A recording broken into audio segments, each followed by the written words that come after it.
이 아침 하나님께서 저희에게 주시는 말씀은 요한복음 20장 24절에서 31절까지의 말씀입니다.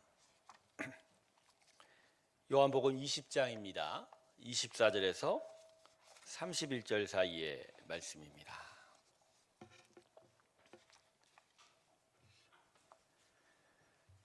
요한복음 20장 24절에서 31절 사이의 말씀 찾으셨으면 앞에 자막을 보셔도 됩니다. 제가 읽겠습니다.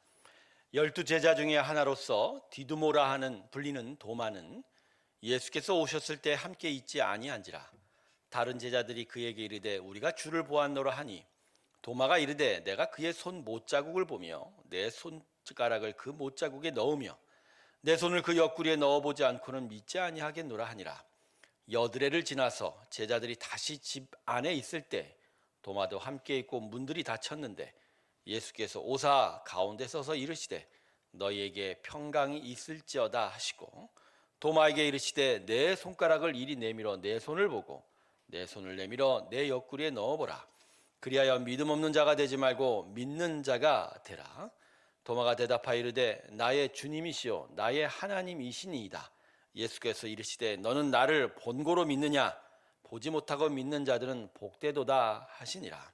예수께서 제자들 앞에서 이 책에 기록되지 아니한 다른 표적도 많이 행하셨으나 오직 이것을 기록함은 너희로 예수께서 하나님의 아들 그리스도이심을 믿게 하려 하며 또 너희로 믿고 그 이름을 힘입어 생명을 얻게 하려 함이니라. 할렐루야. 우리 하나님께 영광의 박수를 올려드리겠습니다. 아멘. 오늘도 하나님의 귀한 은혜가 우리 심령 가운데 있길 주님의 이름으로 축원합니다. 잠깐 기도하겠습니다. 하나님, 오늘도 우리 가운데 말씀하시옵소서.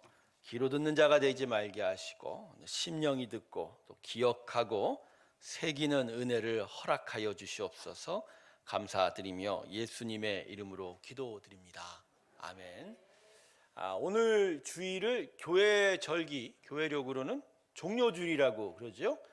예수님께서 예루살렘으로 입성하신 그날에 이스라엘 백성들이 종려나무 가지를 꺾어서 예수님이 크게 환영했다라고 해서 그 날을 기념하는 날로 종려주일이라고 이름을 붙였는데, 자, 우리를 위하여 십자가에 고난받기 위하여 예루살렘으로 입성하신 예수님을 이 세상의 참된 왕으로 환영하는 절기가 바로 종려주일입니다.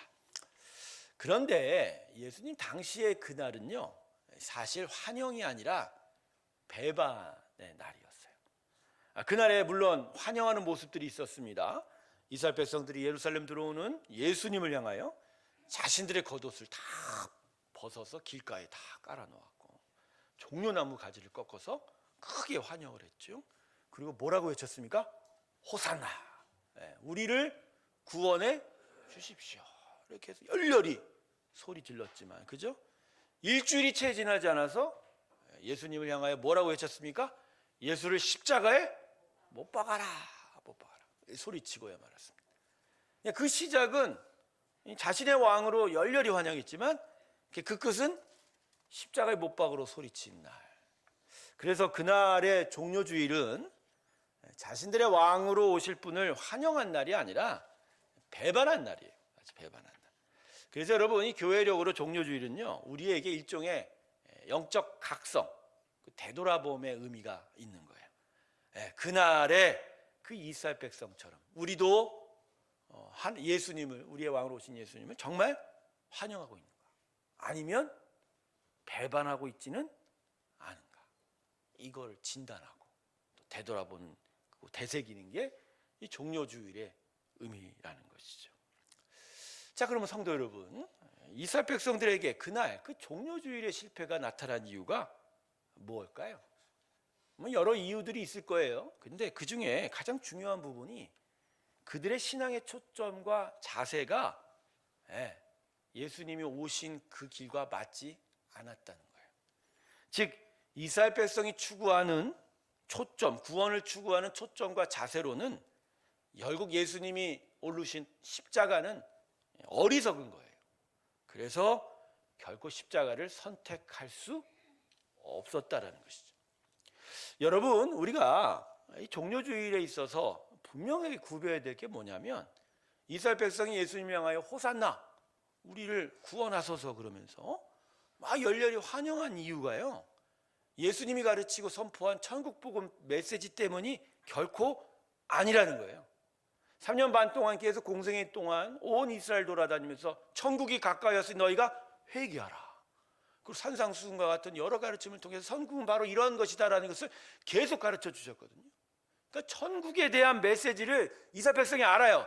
근데 그 메시지를 맞다, 이게 맞다, 우리 이대로 살아야 된다, 이렇게 생각했기 때문에 그래서 예수님을 환영한 게 결코 아니었다는 거예요. 그들이 예수님을 왕으로 그렇게 열렬하게 환영한 이유 중에 가장 큰 건 오병이어의 기적 때문입니다. 오병이어의 기적이요, 사실 예수님을 진짜 전국구 스타로 떠오르게 만든 거예요. 오병이어, 5개의 떡과 2마리의 물고기를 가지고 장장 그 자리에 있던 수많은 사람, 거의 2만 명이 넘을 거예요. 5천 명이라고 하지만 수많은 어린아이들과 아이들까지, 어린아이들과 노인네까지 합치면 그 자리에서 그것을 다 배불리 먹였던 그 사건, 이 사건이야말로 이스라엘 백성에게 진짜 능력의 하나님의 아들 메시아가 왔구나, 이 메시아야말로 우리를 정말로 복되게 해줄 것이다. 더불어 죽은 나사로를 살린 그 기적도 말입니다, 한몫 더했습니다. 이런 죽은 자를 살리는 능력이야말로 예수님이 우리의 왕이 되실 것이다.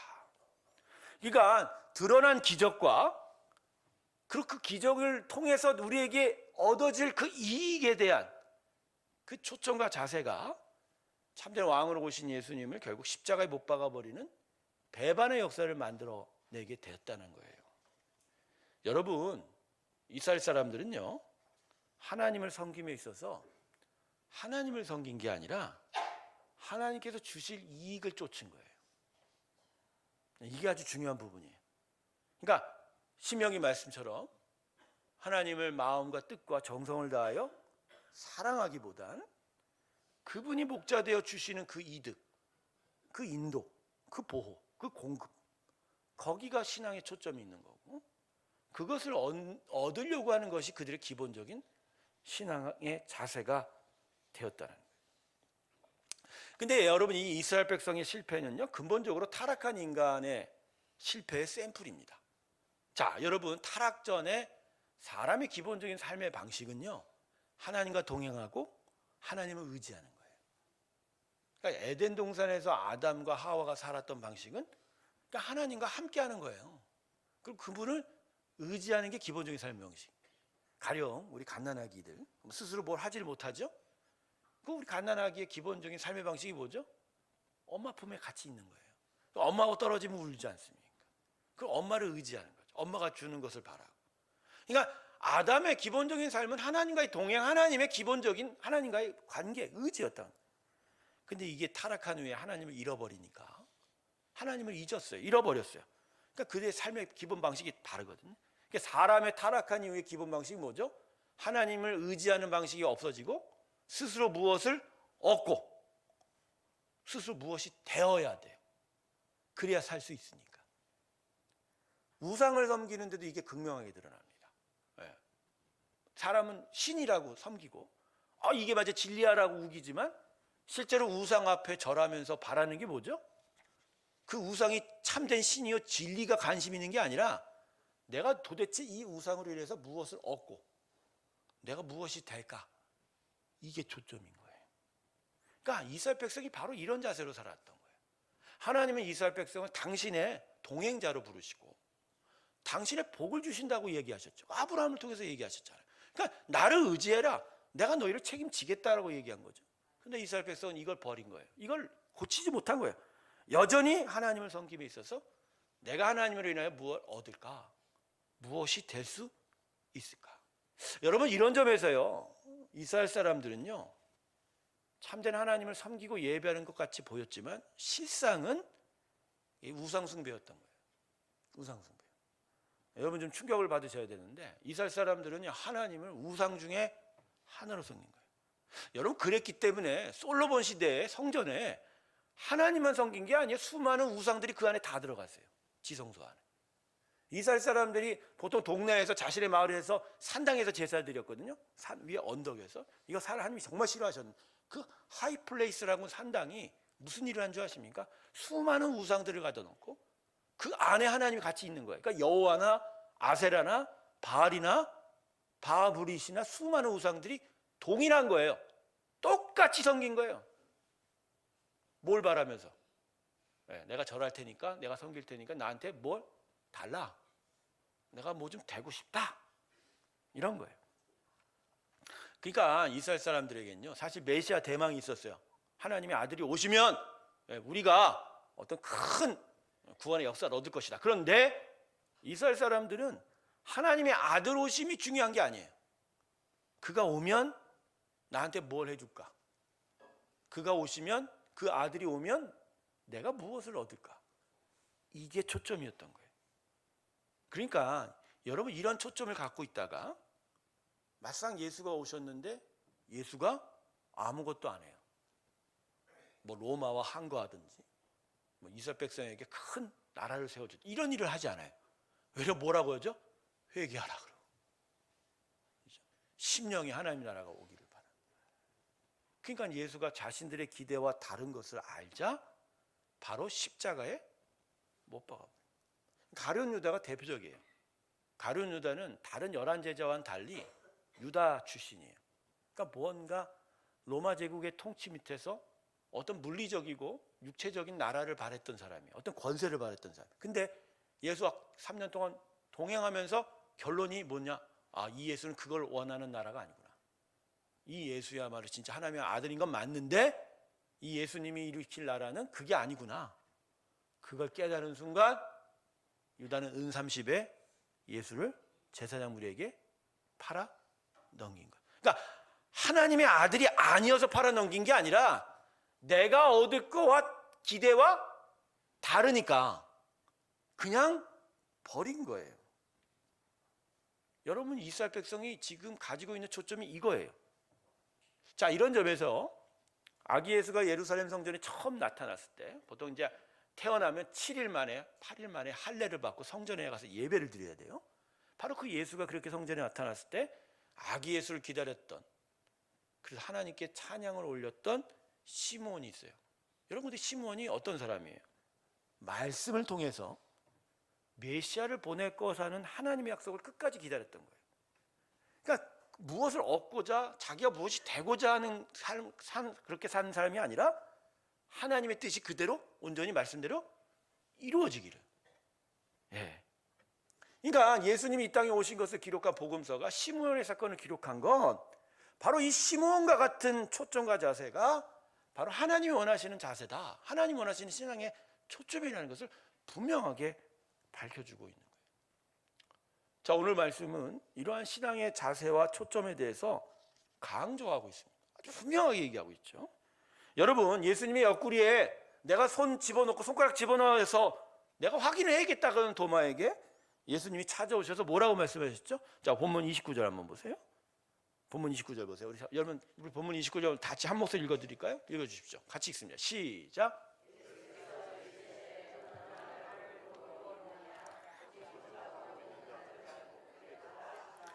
네, 지금 예수님이 뭐라 그러세요? 너 나 보니까 확인하니까 믿었니? 그러면 딱 결론적으로 뭐라고 얘기하세요? 보지 못하고 믿는 자들은? 여러분 이거 무턱대고 믿으라는 그 얘기가 아니에요.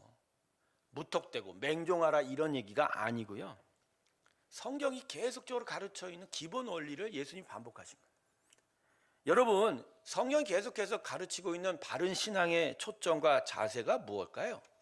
그건 말씀을 듣고 말씀을 깨닫고 말씀을 따라 말씀에 순종하는 거예요. 즉 내가 무엇이 되고 무엇을 얻고 어떤 나의 기대가 충족되는 대로 사는 게 신앙이 아니고 가르쳐준 말씀 따라 순종하여 사는 게 바른 신앙의 초점과 자세라는 거예요. 그러니까 도마한테 지금 뭐라고 얘기한 거예요? 너는 지금 보여진 기대와 이익을 통해서 나를 믿지만 아니야. 보지 않아도 그러나 말씀대로 믿는 게 그게 제대로다. 그게 복이다. 이렇게. 여러분, 최초의 죄가 어디서 시작이 되었죠? 최초의 죄악. 아담이 최초의 죄악을 저질렀을 때 하나님께 분명히 말씀하셨어요. 그에게 선악과 먹지 말라. 먹으면 정령. 근데 사탄의 속임수에 속아서 말씀을 안 믿어. 내가 먹어도 정령 죽을까? 그래서 처음에 선악과를 먹은 게 죄가 아니라 죄의 발현점은 말씀에 대한 불순종이에요. 여러분, 성경이 가르치는 인류 역사의 그 비극의 시작이 뭐죠? 말씀에 대한 불순종. 이제 거꾸로 타락한 믿음의 사람들, 타락한 사람 가운데 이제 믿음의 백성이 나타나게 된 그 시작점이 뭐죠? 창세기 12장.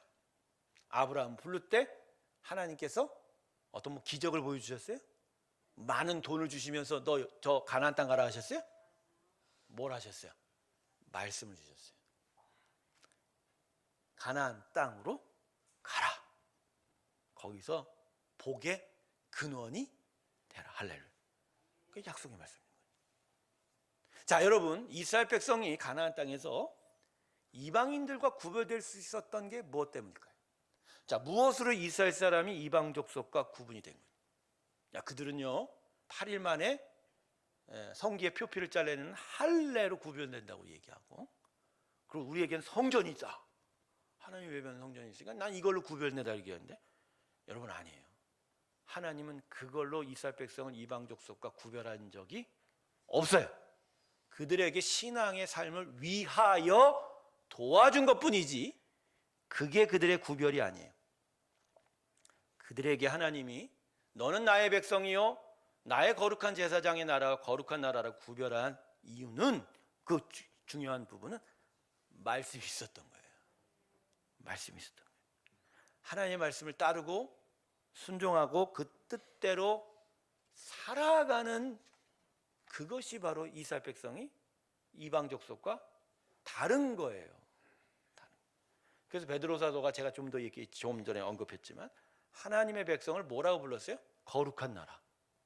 말씀대로 하나님의 거룩한 품성을 닮아 그분과 같이 거룩함을 이루어가는 거지. 할례하고 성전 가졌다고 이스라엘 되는 거 결코 아니라.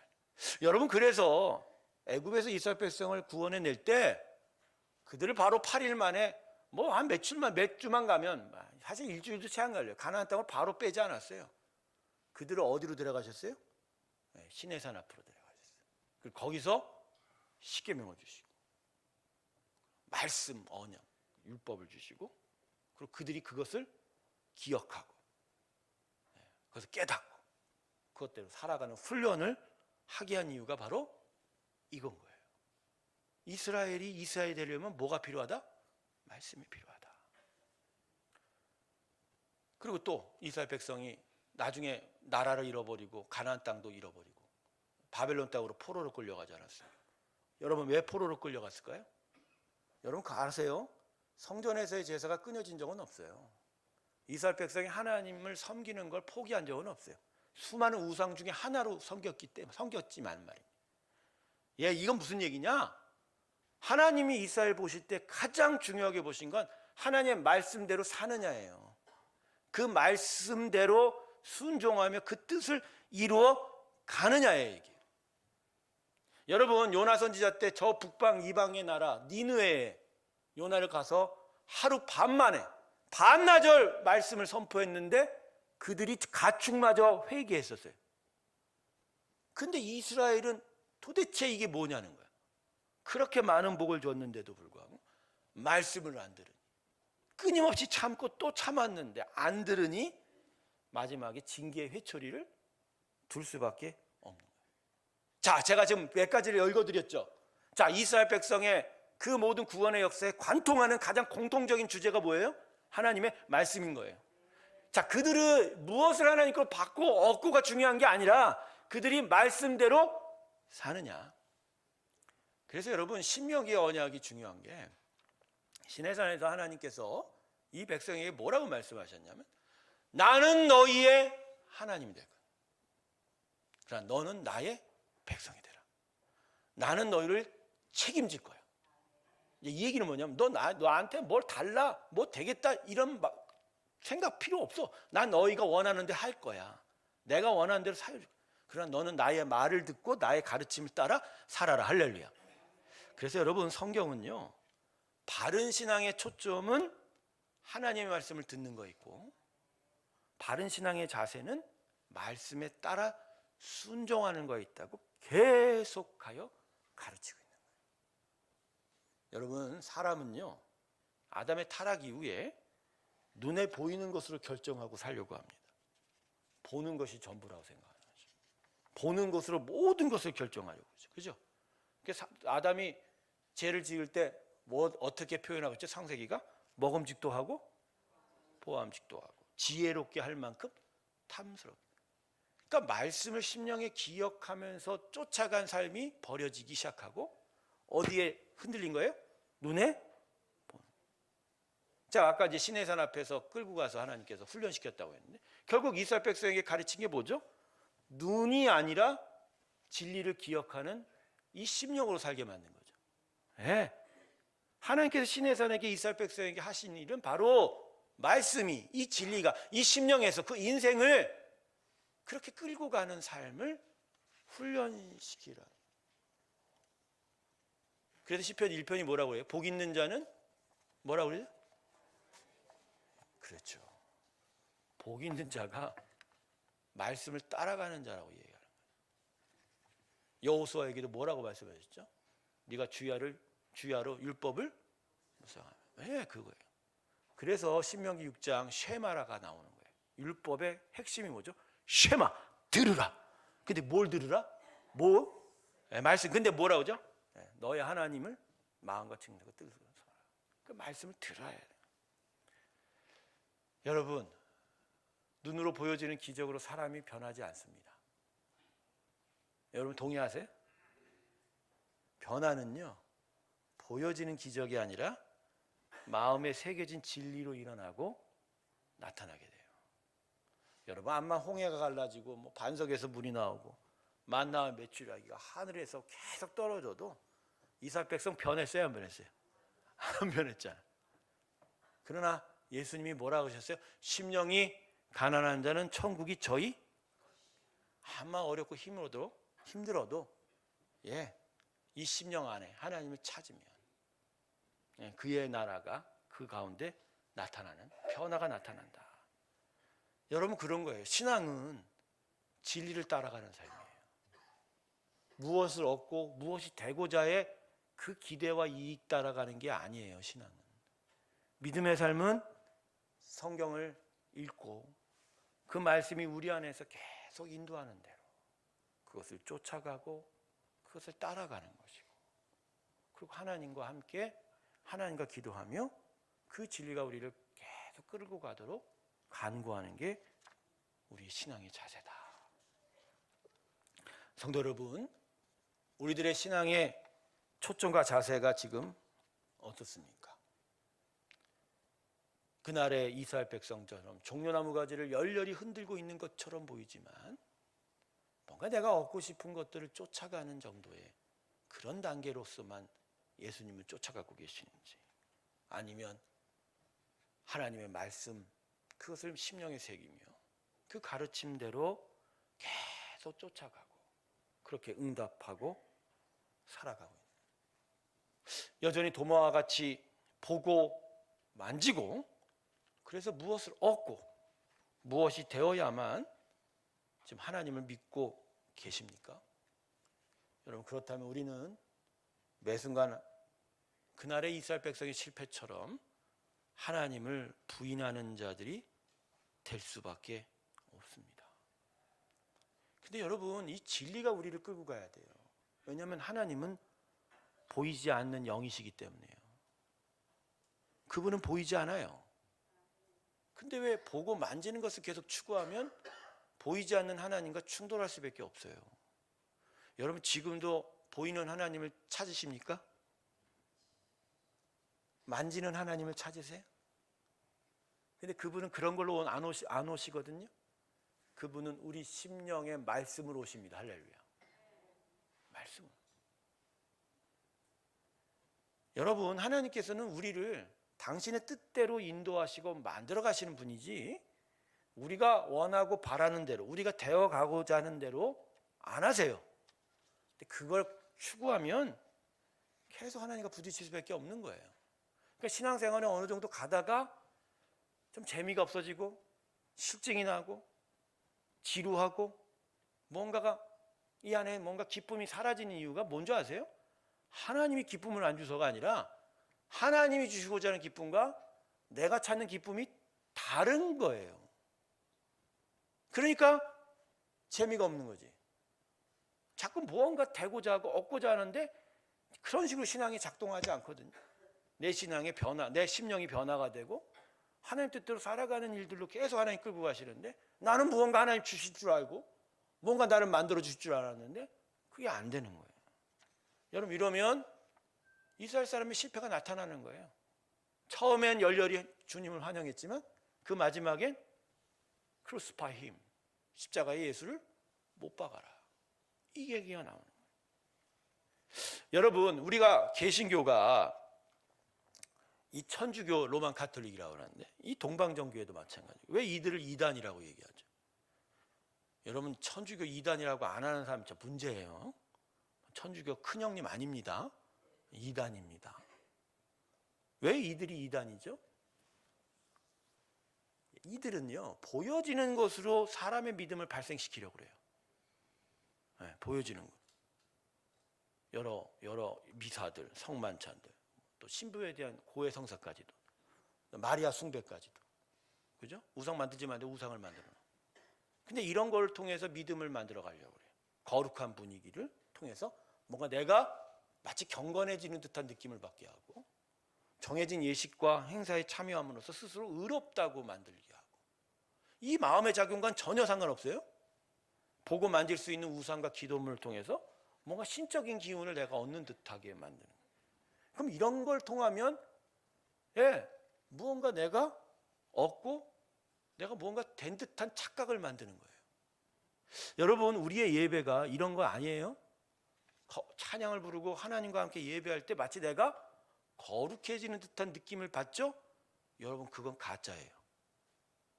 찬양은 나의 고백일 뿐이에요. 예배하는 건 내가 하나님께 정성을 드리는 것 뿐이에요.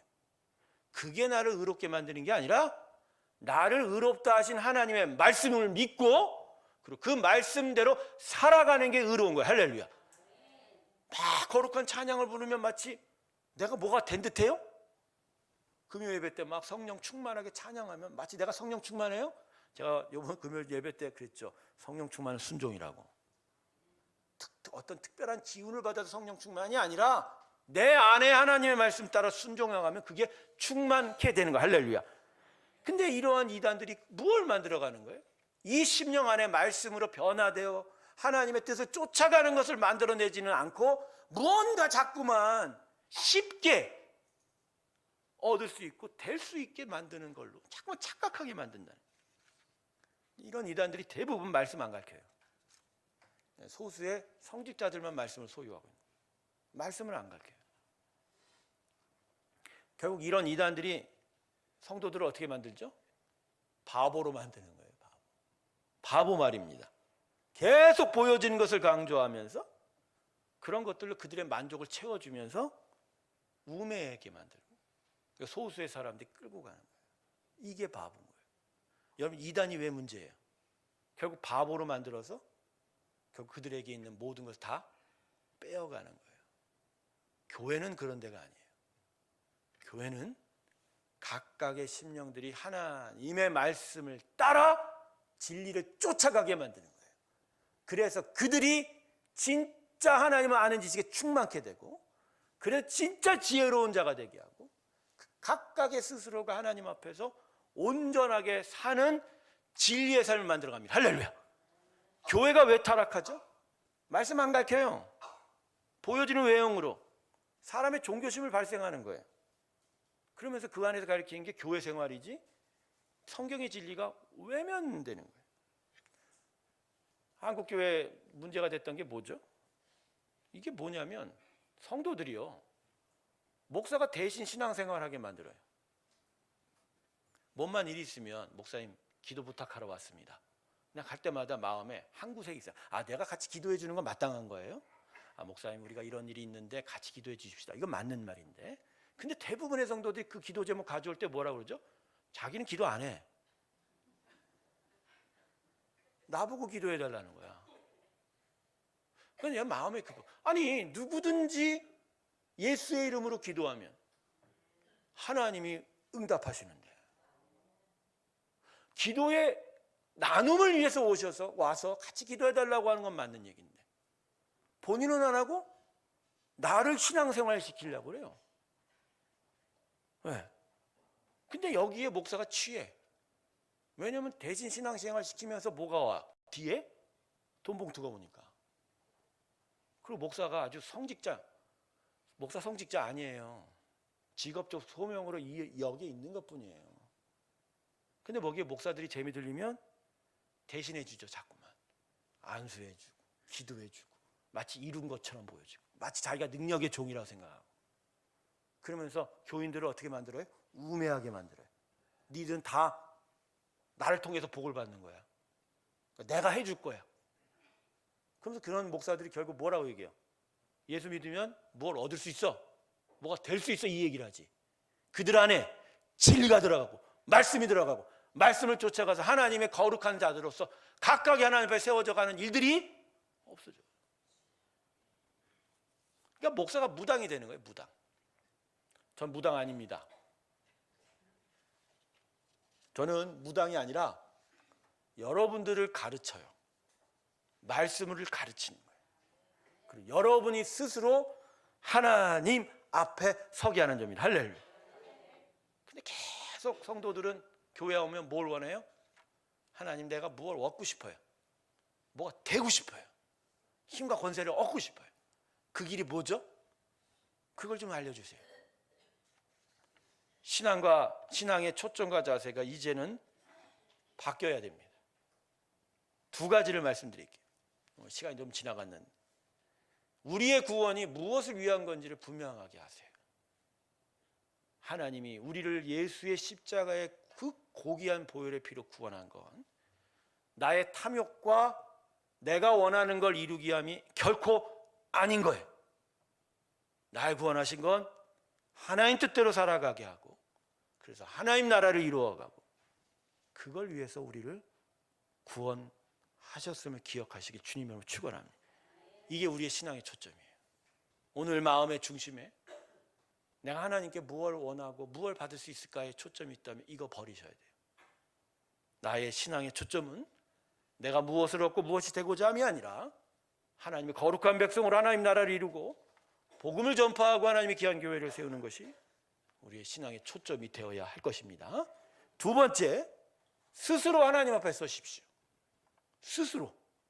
도움은 받아야 됩니다. 그러나 목사가 대신해주고 내 아내가, 내 남편이, 내 부모가, 내 자녀가 나 대신해 주는 게 아니라 결국 하나님 앞에 자기 자신이 서야 돼요. 그리고 말씀을 읽어야 돼요. 그리고 말씀이 심령에 적용이 돼야 돼요. 그래서 그 말씀이 끌고 가는 대로 변화받아 하나님 나라를 이루어가야 됩니다. 쉬워 보이는 이 외양과 형식으로 신앙생활하는 거 아니에요. 그건 버리세요. 그건 아무짝에 소용없어요. 진짜 나의 신앙의 자산은 내가 진짜 말씀을 사모하고 말씀으로 살아가는 일에 있다는 것을 꼭 심령에 기억하시기 주님의 축원합니다. 말씀을 맺겠습니다. 우리가 참된 믿음의 삶을 살고 있다는 거, 단지 예수님의 기적을 바라보며 입으로 호산나를 외치는 종료주일에 머무는 자가 아니라 십자가에 달리신 예수께서 하나님 나라와 의를 위하여 고난받으셨음을 분명하게 알고 그 십자가를 향하여 따라가는 자입니다. 이제 이 십자가 앞에서 실패한 이스라엘 길을 버려야 합니다. 이제는 무엇이 되고 무엇이 없고가 아니라 말씀을 통하여 내가 진짜 하나님의 나라가 되고자 하는 그 예수님과 함께하는 귀한 믿음의 길들이 나타나야 될 줄로 믿습니다. 내일부터 고난 주간이 시작됩니다. 형식적인 주간이 아닌 우리의 신앙의 초점과 자세가 그동안 어떠했는지를 한번 되돌아보면서 바른 신앙의 길을 회복하는 정말 귀한 은혜의 주간 되시길 주님의 이름으로 축원합니다. 기도하겠습니다. 아버지 하나님, 우리 자신을 되돌아보며 종료주일에 실패한 이스라엘 길이 아니라 십자가를 넘어서는 하나님 백성의 온전한 길 되어 가게 하여 주시옵소서.